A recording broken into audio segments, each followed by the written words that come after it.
Baik, Assalamualaikum, salam sejahtera, salam GBN, salam Malaysia dan salam kuasa ketiga. Ya, uh, jadi hari ini seperti dijanjikan, saya akan membincangkan satu tajuk yang seharusnya dibincangkan, iaitu pemecatan bekas Peguam Negara Tan Sri Abdul Ghani Patail ketika Najib masih Perdana Menteri, atau secara lebih spesifik, pemecatan Ghani Patail atau Tan Sri Abdul Ghani Patail pada 27 hari bulan Julai 2015 di bawah pentadbiran Najib Razak. Ya. Jadi baru-baru ini kita didendangkan dengan pendedahan. Anda boleh rujuk ya YouTube saya sebelum ni, live di YouTube saya, di mana kita telah didendangkan dengan pendedahan bahawa penyelesaian luar mahkamah melibatkan kerajaan Malaysia dengan Apandi Ali, disebabkan pemecatan Apandi Ali mungkin telah melibatkan sejumlah wang sebagai sebahagian daripada penyelesaian itu. Dan ini tidak diberitahu kepada rakyat, malah rakyat tidak diberitahu mengapa kerajaan sanggup masuk penyelesaian luar mahkamah dengan Apandi Ali, sedangkan pemecatan Apandi Ali dilakukan menurut lunas perundangan Perlembagaan Persekutuan, menurut rule of law, dan telah dilakukan ikut prosedur dengan cara yang betul, dan pejabat Peguam Negara sekarang ini mengesahkan bahawa ianya menurut rule of law, tetapi kerajaan masih memasuki perjanjian luar mahkamah bersama Apandi Ali. Jadi kenapa? Okey. Dan apakah kerajaan walaupun tidak melakukan sebarang kesalahan, terburu-buru hendak dan secara senyap, ya, saya lihat telah memasuki satu perjanjian. Mengapa saya kata secara senyap, walaupun benda ni telah diwar-warkan di media, tetapi sebelum penyelesaian ini dibuat bersama Apandi Ali, ianya tidak dibincangkan terlebih dahulu bersama Tun Mahathir yang merupakan saksi utama. Jadi di situ dah ada sesuatu yang pelik. Baik, sekarang ni kita nak masuk Ghani Patail. Jadi kita imbas kembali apa yang berlaku sebelum pilihan raya umum ke 14. Jadi pada ketika skandal 1MDB ni meletup di sekitar tahun 2015, sebenarnya saya tak nak masuklah secara detail tarikh-tarikh di mana PDRM memulakan siasatan, di mana SPRM memulakan siasatan, di mana PAC memulakan siasatan, di mana Jabatan Peguam Negara atau the Attorney General's Chambers, AGC, memulakan siasatan, Bank Negara memulakan siasatan. Itu kita masuk, kalau saya masuk tarikh-tarikh di mana siasatan-siasatan ini dimulakan secara berasingan, ianya menjadi terlalu rumit. Jadi secara asas ada siasatan-siasatan yang telah dimulakan terhadap 1MDB, dan juga siasatan untuk melihat hubung kait 1MDB ini dengan Najib Razak. Dan siasatan-siasatan ini telah dimulakan secara berasingan oleh Bank Negara, PAC, Pejabat Peguam Negara, ya, SPRM dan Polis Diraja Malaysia atau PDRM secara berasingan. Now, di sekitar awal bulan Julai, Ghani Patail telah mengetuai satu unit tindakan khas ataupun Jawatan Kuasa Tindakan Khas ataupun Special Task Force, ya, yang dianggotai oleh semua agensi yang telah saya namakan tadi, iaitu PDRM, SPRM, PAC, Pejabat Peguam Negara dan Bank Negara. Jadi masing-masing agensi ini masing-masing menjalankan siasatan mereka seperti biasa, tetapi mereka turut duduk di dalam Special Task Force untuk melakukan siasatan terhadap 1MDB, kerana dengan adanya Special Task Force yang bebas, ya, sebuah jawatan kuasa yang bebas dari pengaruh kerajaan, maka ianya dapat mengkoordinasikan siasatan. Dan pelbagai birokrasi dapat diatasi, ya, supaya bukti-bukti dalam proses siasatan dapat dikongsi tanpa perlu ada birokrasi. Contohnya, kalau lazimnya bank negara ingin berkongsi satu maklumat penting, bank negara perlu lihat boleh tak kongsi maklumat-maklumat ini dengan contohnya SPRM sekiranya belum ada sebarang petunjuk ianya melibatkan satu kesalahan dan sebagainya. Okey, jadi bila nak kongsi dokumen, kongsi maklumat dan sebagainya, boleh jadi ada halangan birokrasi, pelbagai kerenah, perlu dapat persetujuan ini dan sebagainya. Dan pada masa yang sama juga ada risiko agensi-agensi tertentu mungkin menyelindungi bukti-bukti tertentu untuk melindungi Najib, kerana pada ketika itu Najib adalah Perdana Menteri. Jadi atas sebab itu ditubuhkan Jawatan Kuasa Siasatan Khas atau Special Task Force supaya Najib tidak berpengaruh di dalam Special Task Force itu. Dan seterusnya boleh menghalang mana-mana agensi daripada cuba melindungi Najib, kerana di dalam Special Task Force semua agensi itu akan duduk di dalamnya dan dapat berkongsi maklumat dengan lancar.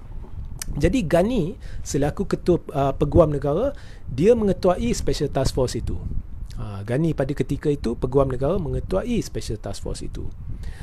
Jadi mereka menyiasat 1MDB dan juga hubungkan Najib dengan 1MDB berdasarkan laporan-laporan pendedahan-pendedahan yang telah keluar, ya, pendedahan serius yang telah keluar berhubung skema aliran wang, ya, melibatkan dana 1MDB yang dikatakan telah masuk ke dalam satu syarikat, ya, yang dikaitkan dengan Jolo, dan kemudian ianya telah mengalir ke dalam akaun Najib. Dan ada dokumentasi, ada sebab-sebab yang cukup kukuh untuk memulakan siasatan. Okey. So, siasatan dimulakan dan tak sampai sebulan Special Task Force ini menyiasat, siasatan masih sedang berjalan, tetapi Najib membuat kejutan.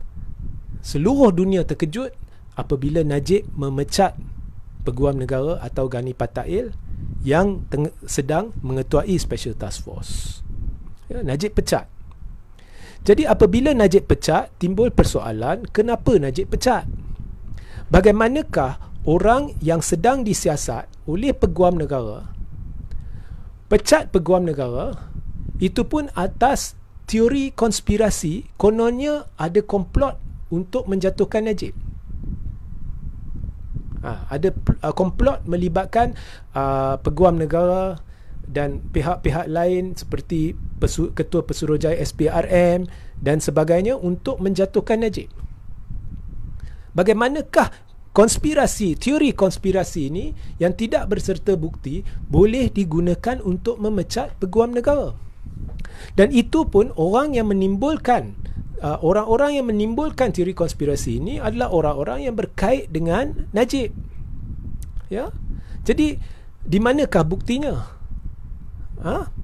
Dan bukankah pelik bahawa anda sebagai Perdana Menteri, anda disiasat oleh Peguam Negara, tapi anda kata Peguam Negara sedang berkomplot terhadap anda. Maknanya tak ada siapa yang boleh siasat anda. Jika ada siasatan yang ada risiko untuk menemui bukti yang boleh mengakibatkan Najib dipenjara, maka Najib dengan mudah boleh kata itu adalah konspirasi, komplot, kemudian dipecat orang tu. Mana boleh? Dan kemudian setelah pemecatan Ghani Patail, sebulan kemudian dunia dikejutkan lagi dengan berita daripada SPRM bahawa Special Task Force ini dibubarkan dan siasatan akan berjalan secara berasingan oleh agensi-agensi yang berkaitan, iaitu PDRM, SPRM, PAC, Pejabat Peguam Negara dan Bank Negara. Jadi sekarang disebabkan tidak ada Special Task Force, agensi-agensi tertentu mungkin boleh cuba membantu Najib, kerana agensi-agensi ini adalah secara langsung atau tidak langsung berada di bawah seliaan kerajaan dan Najib Perdana Menteri. Takkan agensi-agensi yang berkait dengan kerajaan boleh menyiasat secara telus Perdana Menteri, sedangkan agensi-agensi ini adalah secara langsung atau tidak langsung di bawah seliaan kerajaan. Jadi Najib telah membubarkan satu unit, satu jawatan kuasa yang sebetulnya boleh melakukan siasatan secara telus kerana ianya bukan di bawah kerajaan secara langsung. Ianya mengkoordinasikan agensi-agensi berkaitan untuk melakukan siasatan dengan telus, dengan ikhlas, tapi Najib telah bubarkan. Atas apa? Atas teori konspirasi. Ya. Dan Gani Patail dipecat atas teori konspirasi. Jika benar ada teori konspirasi, ada komplot Gani Patail, mana buktinya? Mengapa sehingga hari ini bukan hanya Najib dan pasukan dia gagal menunjukkan bukti yang dimaksudkan itu kepada umum, Najib dan pasukan pembelaan dia juga gagal menampilkan bukti ini ketika perbicaraan SRC di mahkamah ataupun ketika perbicaraan 1MDB law ni di mahkamah untuk menunjukkan bahawa ada bukti komplot melibatkan bekas peguam negara untuk menjatuhkan Najib, dan ini buktinya. Mana ada? Jadi atas dasar apa, sekali lagi saya bertanya, Gani Patail dipecat? Kemudian diwar-warkan, kononnya Sarawak Report telah mendedahkan satu draft kertas dakwaan terhadap Najib. Satu draft, ya, bukannya salinan akhir. Satu draft kertas dakwaan terhadap Najib yang seterusnya boleh digunakan untuk menangkap Najib dan mendakwa dia di mahkamah. Okey. Sarawak Report telah menerbitkan kertas tersebut, dan menurut Sarawak Report, disebabkan kewujudan draft dakwaan untuk menangkap Najib inilah Gani Patail telah dipecat. Okey. Pada 31 Julai, ya, Gani Patail dipecat pada 27 Julai. Pada 31 Julai, Peguam Negara baru Apandi Ali, ya, Najib gantikan Gani Patail dengan Apandi Ali. Jadi Peguam Negara baru Gani Patail, Apandi Ali minta maaf, berkata draft kertas dakwaan itu bukannya dari pejabat Peguam Negara. Sebenarnya benda tu tak payah sebut. Itu memang draft, didakwa draft lah. Kita sehingga hari ini kita tak tahu itu adalah draft sahih ke palsu. Tetapi didakwa draft. Jadi draft ni bukannya ini adalah draft mungkin penulisan Peguam Negara ke penulisan pihak tertentu ke, tidak semestinya perlu lagi menerusi pejabat Peguam Negara. Ya. Tidak perlu lagi sebab ianya draft. Jadi Apandi Ali berkata itu draft, dan dia kata memandangkan draft ini wujud, ya, pada masa itu memang Apandi sendiri mengaku kita tidak tahu betul atau sahih atau palsu draft ni. Tapi atas dasar ianya telah diterbitkan, Apandi Ali kata ini menunjukkan ada komplot untuk menjatuhkan Najib. Bagaimana Apandi boleh mencapai keputusan itu? Jadi jika hari ini saya buat satu draft, satu kertas dakwaan terhadap Ismail Sabri, dan saya lemparkannya ke media sosial sehingga tular, adakah Peguam Negara hari ini boleh kata disebabkan benda ni wujud dalam media sosial menunjukkan ada komplot untuk menjatuhkan Ismail Sabri? Jadi tak tahu Apandi Ali buat logik itu bagaimana, sebab tidak ada bukti siapa yang menulis draft tersebut, adakah draft itu sah, dan adakah kewujudan draft itu menandakan ada satu komplot. Jadi logik apa yang dipakai oleh Apandi Ali kita tak tahu, tapi tak masuk akal. Tetapi Apandi Ali selaku Peguam Negara mewar-warkan bahawa ini adalah petanda ada satu komplot untuk menjatuhkan Najib. Jadi ini cukup tidak bertanggungjawab, kerana tanpa sebab munasabah Apandi Ali telah menimbulkan persepsi komplot terhadap Najib, walhal ada penjelasan lain bahawa mungkin ada dakwaan terhadap Najib yang perlu diteliti kerana Najib melakukan kesalahan. Dan hari ini, jika anda lihat kandungan draft itu, yang sehingga hari ini kita tak tahu palsu ke sahih, anda akan melihat bahawa Najib sebenarnya sudah pun didapati bersalah atas beberapa perkara yang bersangkut. Dan kita juga lihat bahawa Najib sedang dibicarakan atas beberapa perkara yang bersangkut. Jadi atas dasar itu, saya pun boleh katakan sebenarnya perkara-perkara yang muncul di dalam draft itu bukannya satu pembohongan. Tetapi Apandi Ali boleh membuat satu kesimpulan, wujudnya benda ni kerana ianya dicetak oleh Sarawak Report, ini menunjukkan ada komplot untuk menjatuhkan Najib.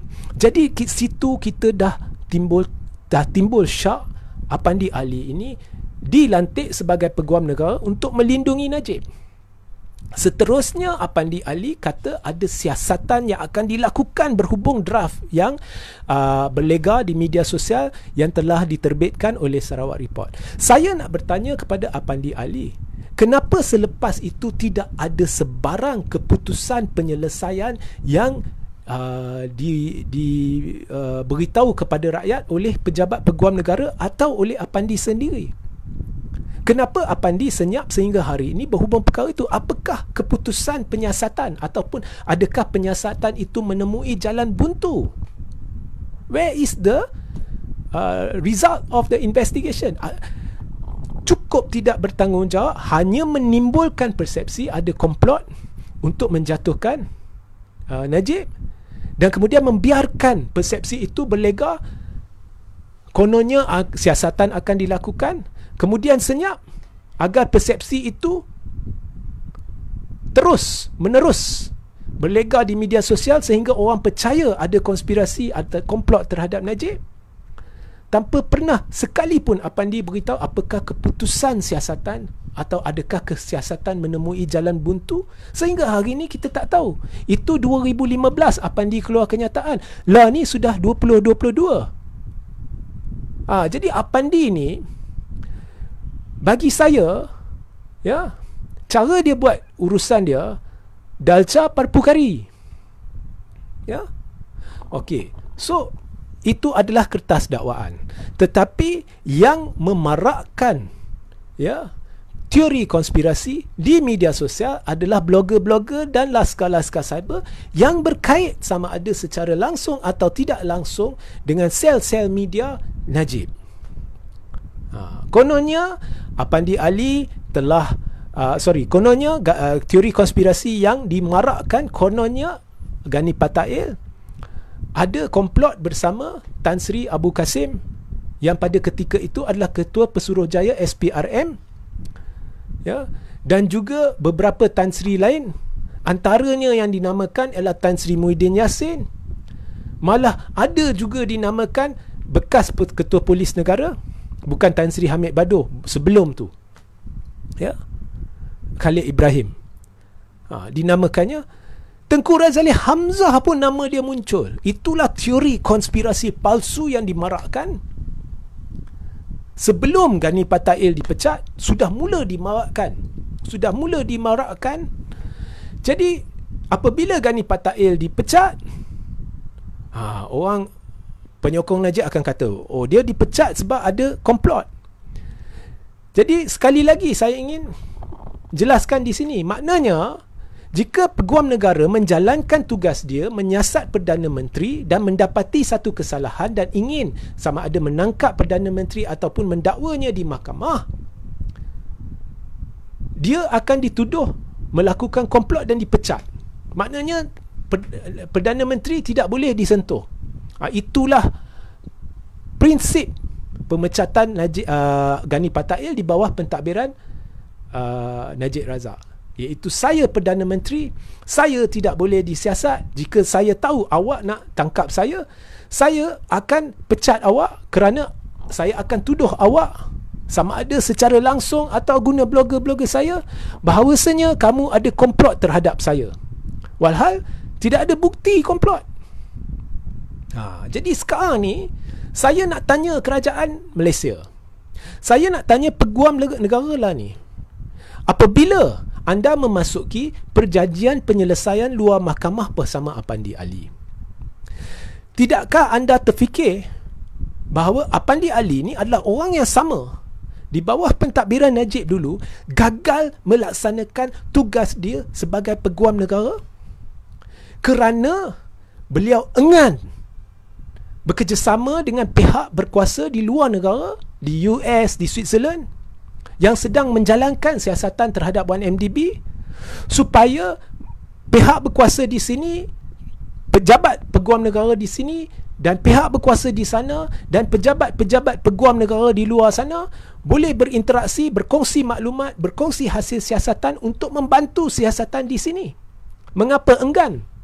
Dan keengganan Tan Sri Apandi Ali untuk bekerjasama dengan pihak berkuasa di luar negara, kegagalannya untuk bekerjasama dengan pihak berkuasa di luar negara terbukti apabila di dalam perbicaraan 1MDB di New York, di US baru-baru ni, di mana Roger Ng didapati bersalah, banyak maklumat baru yang mengejutkan kita semua muncul, didedahkan.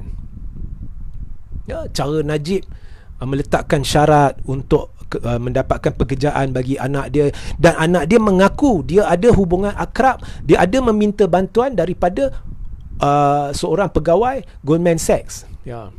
Cara pegawai Goldman Sachs itu ditekan untuk melakukan sumbangan terhadap satu badan amal yang dikepalai oleh isteri Najib dan sebagainya. Kesahihan gambar yang dikatakan palsu tu, di mana Najib ada dalam kapal mewah yang sama bersama Jolo, bersama Rosmah dan sebagainya, yang di dalam mahkamah itu didapati sahih. Semua maklumat baru tu mengejutkan, tetapi seharusnya jika Apandi Ali melakukan tugas dia untuk berinteraksi dengan pihak berkuasa di Amerika termasuk FBI semasa siasatan dijalankan, hari ini kita tak terkejut dengan maklumat itu. Kita tak terkejut sebab kita berinteraksi dan kita mendapat maklumat itu.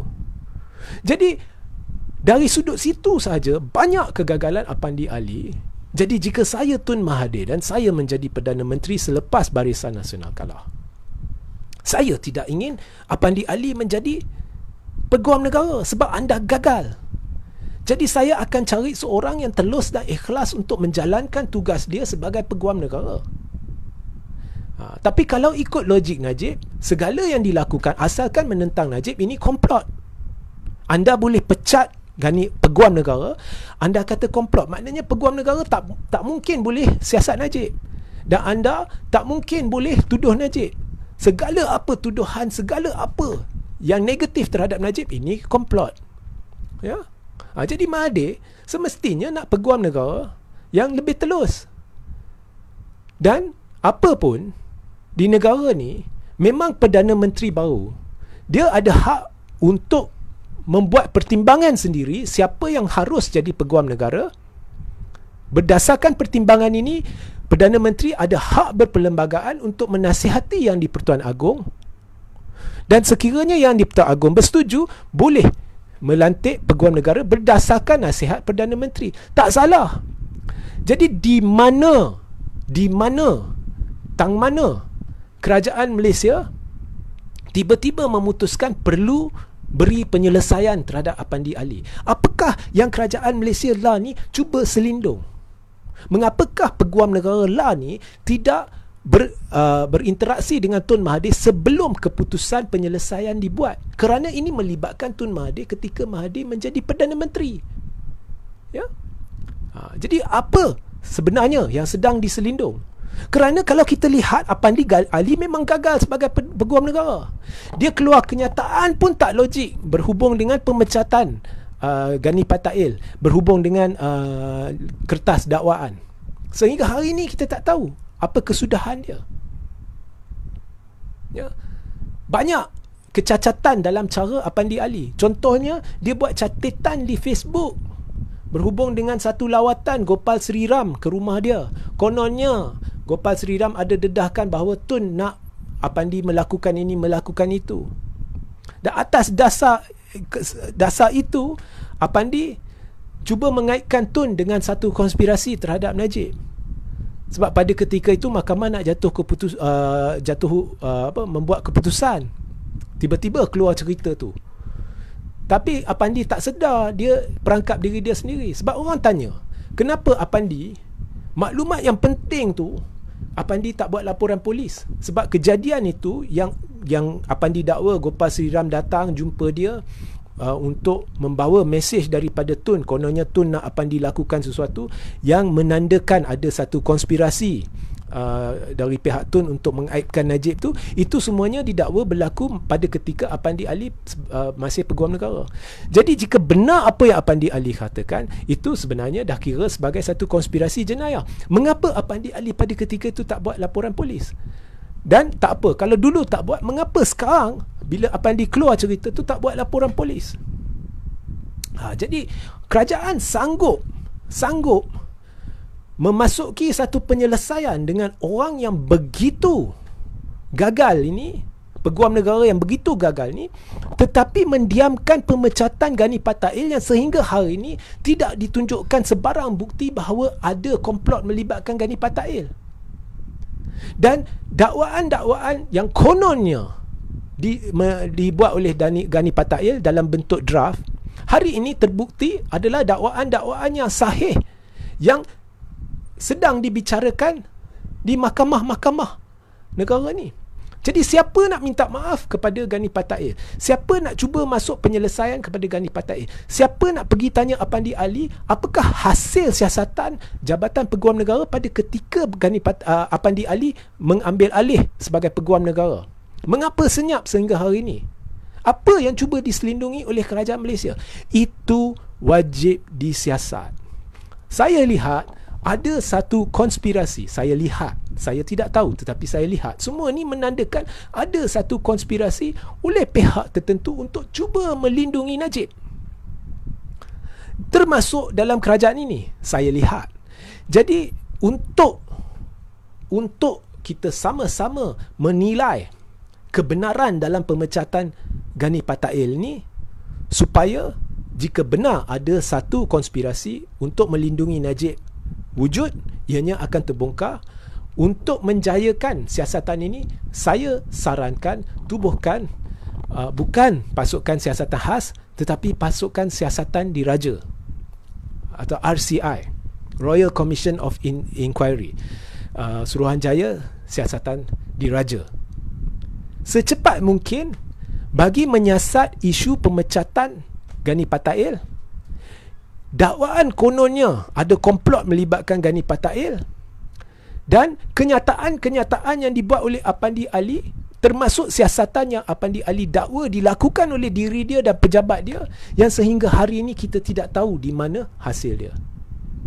Supaya jika didapati Gani Patail telah diaibkan, maka kerajaan Malaysia boleh memasuki satu perjanjian dengan Gani Patail, bukan hanya dengan meminta maaf, tetapi mungkin memberi pampasan. Ini tidak. Kita lihat kerajaan lebih suka melindungi Apandi Ali, memberi Apandi Ali perkara yang dia tidak patut terima, mungkin dalam bentuk dana. Mengapa? Why kerajaan ini suka berdamping dengan orang yang gagal? Jadi ini yang harus dilakukan. Tubuh Suruhanjaya Siasatan Diraja, dan ini sekaligus kita percepatkan siasatan ini supaya sebelum keputusan Mahkamah Persekutuan berhubung kes SRC dapat dibacakan, siasatan ini boleh kita boleh lihat penemuan-penemuan yang didapati dari siasatan ini ataupun inquiry ini. Sebab setakat ini saya lihat pemecatan Gani Patail hanya berdasarkan teori konspirasi yang dimarakkan oleh blogger-blogger dan laskar-laskar cyber pro Najib atau yang berkait dengan sel-sel media Najib. Tidak lebih dari itu. So where is the proof? I want the proof. I want to know the proof. Anda sebagai rakyat Malaysia perlu tekan supaya bukti ini didedahkan. Bukannya kita berpaut pada cerita-cerita. Inilah masalahnya jika anda berpaut kepada cerita. Sampai hari ni tinggal cerita lah, mana ada bukti. Saya memang yakin ini sebenarnya konspirasi Puak Najib untuk mengaibkan Gani Patail, kerana Gani Patail pada ketika itu sudah ada bukti yang boleh menyabitkan Najib, menjurus kepada sabitan bersalah Najib. Walaupun siasatan Special Task Force pada ketika itu belum lengkap, tetapi ada bahagian-bahagian tertentu yang boleh didakwa, boleh menjurus kepada dakwaan mahkamah. Jadi Najib dah takut, terketak. Jadi ditimbulkan teori konspirasi ini tanpa bukti. Ya. Jadi ini anda perlu tuntut penjelasan, khususnya daripada peguam negara lah ni. Kita tak nak suka peguam negara yang membisu. Kita nak penjelasan. Baik, itu sahaja pencerahan saya. Jadi jika anda ada soalan, anda boleh bertanya sekarang. Muhammad Ali Jinnah Piche, ambil tindakan sewajarnya membersihkan jabatan kehakiman to be independent. Too much nonsense, I suppose. Yes. Zamri Ali, dengan Allah nanti jawablah kalian yang bersubahat dengan Surimu Suri mana Surimu Suri, kenapa Gani Patail tak saman kerajaan seperti Apandi Ali? Ini satu soalan yang bagus. Jadi saya pun nak tahu juga sebenarnya saman tak saman ini adalah atas individu. Tak semestinya seorang tu saman atau tak saman ia menandakan apa-apa. Mungkin Gani Patail tak nak saman, because saya dengar pun pada ketika itu kesihatan dia tidak begitu baik. Itu pun saya tak tahu betul ke tidak. Blogger-blogger laskar-laskar yang sama yang mewar-warkan teori konspirasi melibatkan Gani Patail juga mewar-warkan satu berita kononnya Gani Patail ada masalah kerosakan buah pinggang. Betul atau tidak, saya tidak tahu. Tetapi apapun, kita sendiri perlu tekan supaya berlaku siasatan, kerana ini melibatkan pemecatan peguam negara yang pada ketika itu sedang menyiasat pihak yang mengusulkan pemecatan dia. Ya, pada ketika itu Gani Patail sedang menyiasat Perdana Menteri Najib Razak yang seterusnya mengusulkan pemecatan dia. Ini tidak patut. Itu pun atas teori konspirasi yang belum dibuktikan sehingga hari ini. Tetapi draft kertas siasatan atau dakwaan, kalau kita kaji, semuanya melibatkan dakwaan-dakwaan sahih yang sedang dibicarakan di mahkamah hari ini ataupun sudah dibicarakan dan telah menjurus kepada sahih sabitan. Tidak ada perkara-perkara yang saya lihat di sana yang menandakan ada fakta palsu ataupun dakwaan palsu. Cuma kita tak tahu kertas siasatan atau kertas dakwaan itu adakah ianya benar-benar dibuat oleh Gani Patail ke tidak. Okey. Really, mestilah tak ada siasatan susulan. Kan macam kata Najib, money is king. Apandi entah apa, gula manis berapa Najib. Banyak saya sebenarnya setuju. Sebab banyak yang dilakukan oleh Apandi Ali tak masuk akal. Tidak inginlah saya ulang. Anda boleh ulang siaran ni dan anda boleh teliti penghujahan saya berhubung dengan perkara-perkara yang saya lihat Apandi ini tidak masuk akal lah. Dia buat yang tidak masuk akal. Surimu Suri, kenapa saya dah jawab. Surimu Suri, kenapa Gani Patail tak saman kerajaan seperti Apandi Ali? Saya baru jawab tadi. Okey, ada tak soalan lanjut? Jadi sementara menunggu soalan, kalau tak ada kita akhiri live ni. sementara menunggu soalan, saya nak beritahu bahawa perkara yang telah saya tulis cerita hari ini, saya ada buat dalam bentuk penulisan. Jadi link kepada artikel berkaitan saya akan letak di ruang tajuk selepas live ini. Jadi anda klik dan baca artikelnya. Ianya dalam bahasa Inggeris. Jadi bersama live ni anda mungkin boleh fahamlah apa yang ditulis. Dan ada satu soalan yang telah diajukan kepada saya, mengapa kadang-kadang di dalam live-live tertentu saya nampaknya bercakap begitu cepat sehingga kadang-kadang melakukan kesilapan sana sini dan sebagainya, terlalu cepat kan. Itu penjelasan dia adalah saya memakai satu handphone yang dipinjam dan ini buruk ya. Jadi kadang-kadang dia ada masalah, jadi dia boleh padam pada bila-bila masa. Jadi saya cuba percepatkan live itu, live tertentu dan percakapan saya, dan itu mungkin menyebabkan saya kadang-kadang bercakap dengan cara yang tidak tersusun. Kadang-kadang lah, tapi kadang-kadang handphone dia okey. Jadi bila dia okey, saya boleh sahaja bercakap dengan nada yang perlahan, teratur dan sebagainya. Jadi itu anda perlu fahamlah situasi saya. Ya, so jika tidak ada soalan lanjut, jadi pastikan anda rujuk kepada bahagian tajuk sebentar lagi, dan juga rujuk kepada live berkaitan di YouTube. Sebab sebelum ni saya pernah sentuh isu Apandi Ali dengan Gani Patail, dan baru-baru ni anda pergi ke YouTube Regi J. Ritauddin, anda akan lihat satu video. Anda baca tajuk, anda boleh tahu ianya bersangkut paut dengan isu Apandi Ali. Jadi anda rujuk dan teliti apakah hujah saya dalam video berkenaan. Jadi sehingga kita berjumpa di lain masa. Assalamualaikum, salam sejahtera, salam GBN, salam Malaysia dan salam kuasa ketiga.